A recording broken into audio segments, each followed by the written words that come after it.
d'être venus, merci à tous de vous rassembler. On va bientôt partir.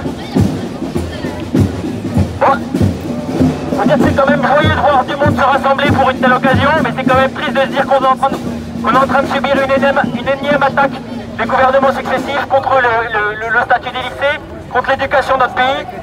Et ça fait chaud au cœur de voir qu'on arrive à se mobiliser, que ce soit dans les semaines, par des blocus, par des actions avec les intersyndicales et même lors des week-ends. Merci à tous. Parce que là on parle quand même, c'est combien? C'est 10 lycées en Ile-de-France, 13 lycées en Ile-de-France qui sont potentiellement sur le point de fermer.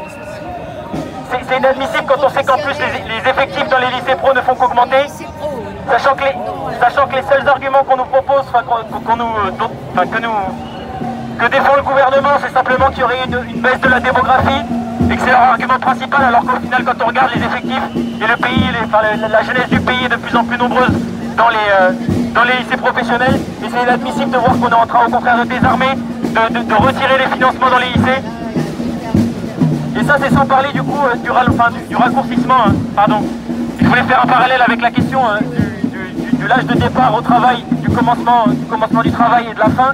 On se bat régulièrement contre la réforme des retraites, contre le fait qu'une énième fois on va encore rallonger le temps de travail durant la vie des individus à production constante, ce qui veut dire qu'on va encore augmenter le chômage et augmenter la précarité des plus vieux, des plus démunis.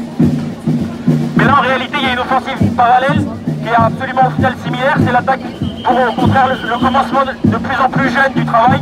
Là on parle de commencer les stages en entreprise et le travail en apprentissage quasiment dès 12 ans. C'est inadmissible, rappelez-vous quand vous avez 12 ans, vous imaginez dès maintenant envoyer des enfants de 5e directement sur les chaînes de production, parce que c'est ça aujourd'hui l'apprentissage, c'est ça aujourd'hui les stages en entreprise pour la plupart des individus, pour des centaines de milliers de personnes.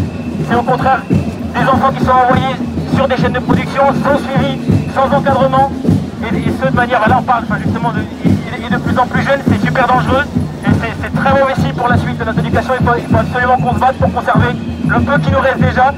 Et il n'y a que en qu'en défendant qu'on pourra à terme ensuite réaliser des manifestations comme celle-ci, mais cette fois-ci pour obtenir de nouveaux droits, pour étendre nos droits et améliorer nos conditions d'études et de travail même pour les enseignants aussi.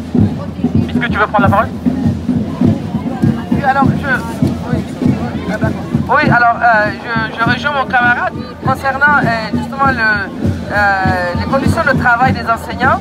On est de plus en plus dans la précarisation, dans la mesure où aujourd'hui, rien qu'hier, on a été reçu au rectorat sur un manque d'enseignants, 9 enseignants depuis le début de l'année. Une classe de seconde qui n'a jamais eu cours pendant un trimestre, et cette classe de seconde est censée être en stage dans les structures hospitalières. Vous vous rendez compte? Et puis le démantèlement des lycées professionnels de plus en plus donc est sous la touche, et cette réforme on en dit non. On en dit non, et il est hors de question qu'on fasse et qu'on accepte cette réforme de la, comment on appelle, de ce gouvernement.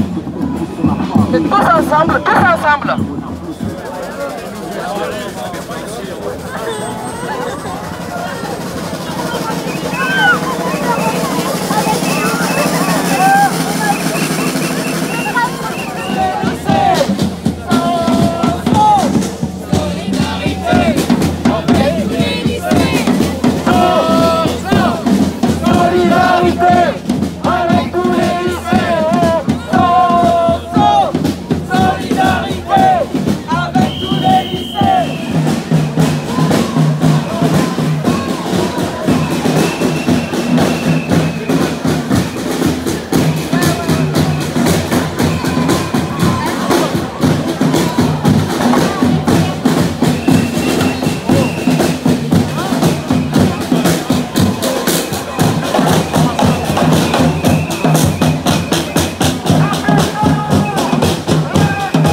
Ucieczka na Berlinie, chcieli się jak